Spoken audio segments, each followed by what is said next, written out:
जय हिंद। वंदे मातरम दोस्तों। आपके अपने YouTube channel MD education point पे बहुत बहुत स्वागत करते हैं। आज दोस्तों बहुत ही मोस्ट इम्पोर्टेंट टॉपिक भूकंप, यानी भूकंप से आज हम लेके आए हैं टॉपिक जिसका जो बहुत ही इम्पोर्टेंट टॉपिक है दोस्तों, ये है भूकंप। यानी भूकंप कैसे उठता है, भूकंप में कितने प्रकार की तरंगे होती है, ये भूकंप की तरंगे प्रदर्शित कर रहा है साथियों।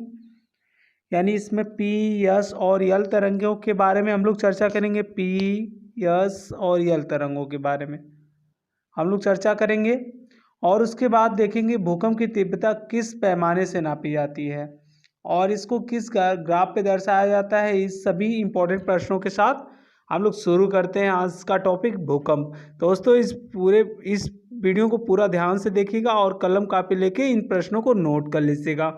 चलिए शुरू करते हैं। पहला प्रश्न है, प्रत्यस्थ पूर्ण संचलन सिद्धांत निम्नलिखित में से किसकी उत्पत्ति की व्याख्या है। तो इसका राइट आंसर क्या हो जाएगा साथी, इसका राइट आंसर हो जाएगा आंसर सी यानी भूकंप। नेक्स्ट है, भूकंप की उत्पत्ति से संबंधित प्रत्यास्थ पूर्ण संचलन सिद्धांत का प्रतिपादन किसने किया। यानी भूकंप की उत्पत्ति से संबंधित प्रत्यास्थ पूर्ण संचलन सिद्धांत का प्रतिपादन किसने किया। तो इसका राइट आंसर क्या हो जाएगा साथी, इसका राइट आंसर हो जाएगा आंसर बी यानी रेड ने। नेक्स्ट क्वेश्चन, पृथ्वी की आंतरिक संरचना की विश्वसनीय जानकारी प्राप्त करने का सबसे प्रमुख स्रोत। यानी पृथ्वी की आंतरिक संरचना का सबसे विश्वसनीय जानकारी प्राप्त करने का सबसे प्रमुख स्रोत क्या है। तो इसका राइट आंसर हो जाएगा आंसर ए यानी भूकंप विज्ञान साथी। नेक्स्ट क्वेश्चन पे चलते हैं,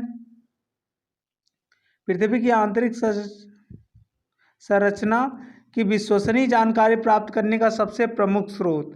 तो सबसे प्रमुख स्रोत क्या हो जाएगा, इसका भी राइट आंसर हो जाएगा आंसर ए यानी भूकंप। नेक्स्ट है, भूगर्भ में जिस स्थान पर भूकंपी तरंगे की उत्पत्ति होती है उस स्थान को क्या कहा जाता है। यानी भूगर्भ में जिस स्थान पर भूकंपी तरंगों की उत्पत्ति होती है उस स्थान को क्या कहा जाता है। तो इसका राइट आंसर क्या हो जाएगा साथी, इसका राइट आंसर हो जाएगा आंसर सी यानी भूकंप केंद्र। यानी पृथ्वी है साथियों, मान लीजिए ये पृथ्वी है आपकी, जहाँ पे भूकंप तरंगे सबसे अधिक टकराती हैं उसको पृथ्वी के भूकंप केंद्र मान लिया जाता है। इस प्रकार से ये तरंगे फैली होती हैं।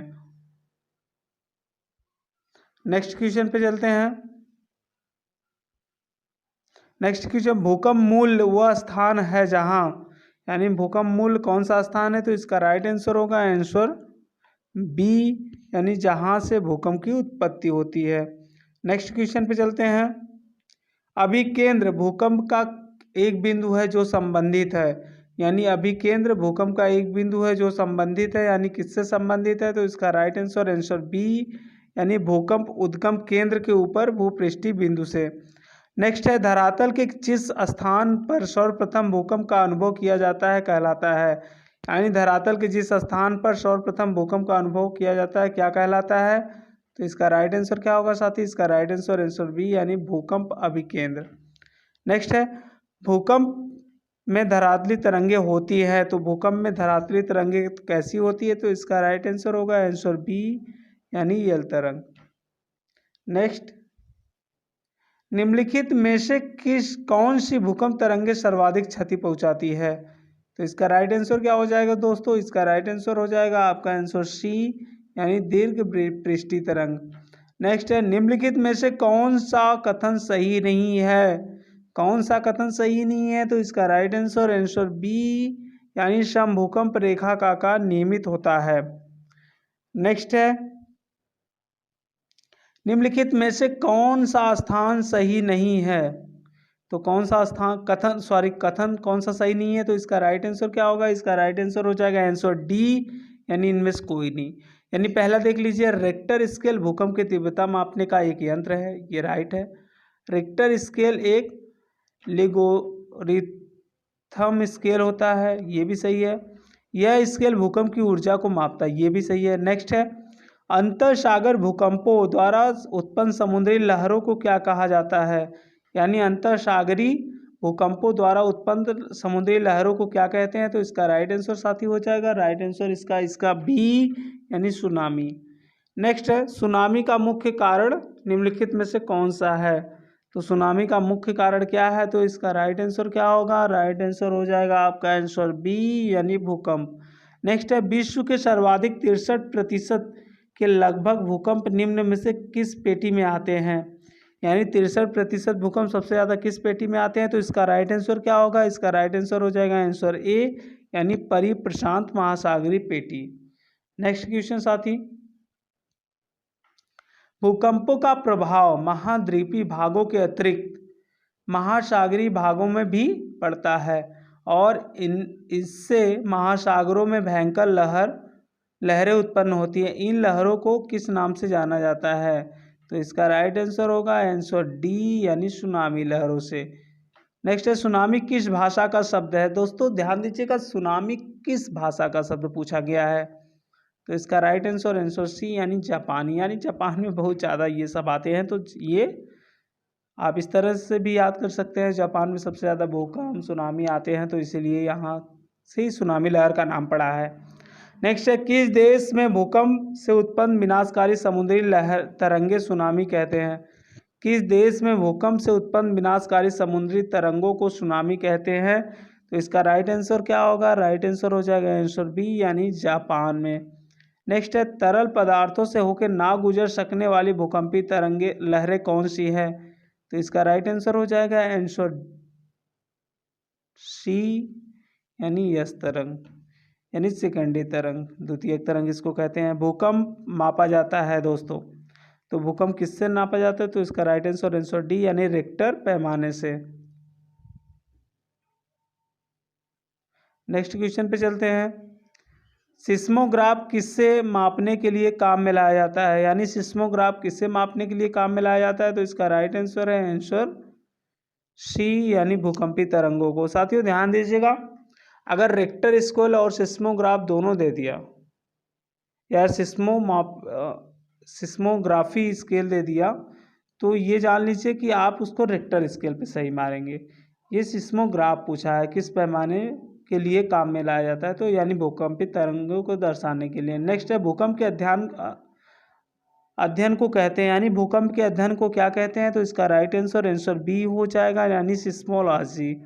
नेक्स्ट है समान भूकंपी तीव्रता अर्थात समान बर्बादी वाले स्थानों को मिलाने वाली रेखा को क्या कहते हैं, तो इसका राइट आंसर क्या होगा, क्वेश्चन नंबर 22, इसका राइट आंसर आंसर ए यानी भूकंप रेखा। नेक्स्ट है किस क्षेत्र के उन स्थानों को मिलाने वाली रेखा जहां भूकंप एक साथ अनुभव किया जाता है कहलाती हैं। यानी जहां पे एक साथ भूकंप अनुभव किया जाता है, तो इसका राइट आंसर आंसर बी यानी समभूकंप रेखा।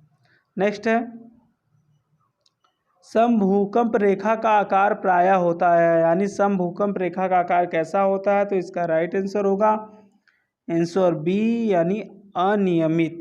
नेक्स्ट है भूकंप मापी यंत्र के अनुसार एक वर्ष की अवधि में समांतर कितनी बार भूकंप आते हैं।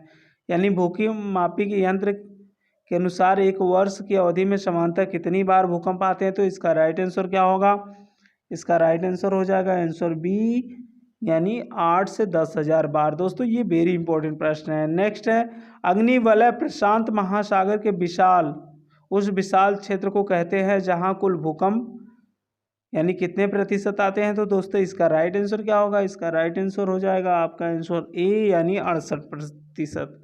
नेक्स्ट क्वेश्चन पे चलते हैं,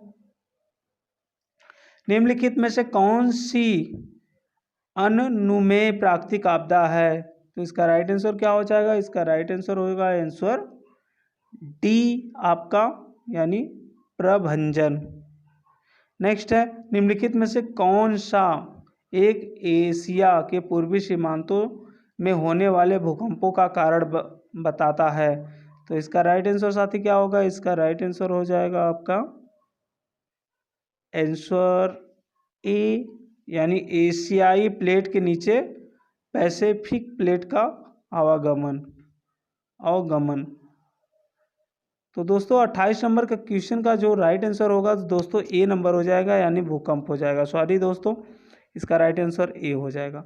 साथियों ध्यान दीजिए, अगली जो वीडियो रहेगी, जो अगली टॉपिक रहेगी वो ज्वालामुखी से रहेगी। दोस्तों बहुत ही इंपॉर्टेंट अगली जो वीडियो रहेगी, बहुत ही इंपॉर्टेंट टॉपिक लेके आएंगे आपके बीच ज्वालामुखी से, जो मोस्ट इंपॉर्टेंट है परीक्षा की दृष्टि से। साथियों, इस पूरे वीडियो को देखने के लिए धन्यवाद। अगर अभी तक आपने हमारे चैनल को सब्सक्राइब नहीं किया है तो दोस्तों सब्सक्राइब करके बेल आइकन को ऑन जरूर कर लीजिएगा, जिससे कोई हमारी नई वीडियो आप तक नोटिफिकेशन मिलती रहे। साथियों, वीडियो पूरा देखने के लिए धन्यवाद।